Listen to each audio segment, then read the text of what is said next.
এক সপ্তাহেরও বেশি সময় ধরে সরকার এবং ভোজ্য তেল উৎপাদন ও বাজারজাতকারী প্রতিষ্ঠানগুলোর মধ্যে দর কষাকষির পর প্রতি লিটার সয়াবিন তেলের দাম 14 টাকা বাড়ানোর ঘোষণা দিলেন ব্যবসায়ীরা।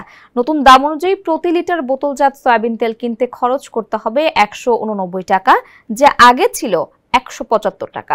রোববার Bangladesh vegetable oil refiners and Vanaspati manufacturers association এক সংবাদ বিজ্ঞপ্তিতে এ তথ্য জানায়। ঘোষণার পর থেকেই নতুন দর কার্যকর হয়েছে বলেও জানায় সংগঠনটি। নতুন ঘোষণা অনুসারে 5 লিটার সয়াবিন তেলের বোতলের নতুন দাম নির্ধারণ করা হয়েছে 922 টাকা, যা ছিল 852 টাকা।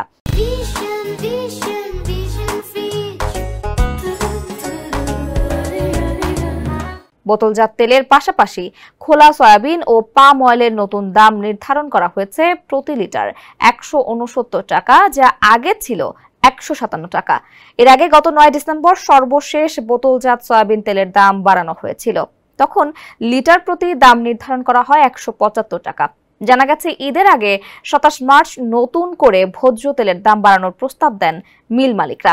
তখন বোতলজাত সয়াবিনের দাম লিটারে 18 টাকা বাড়াতে চান ব্যবসায়ীরা, আর খোলা সয়াবিন তেলের দাম বাড়াতে চান লিটারে 13 টাকা।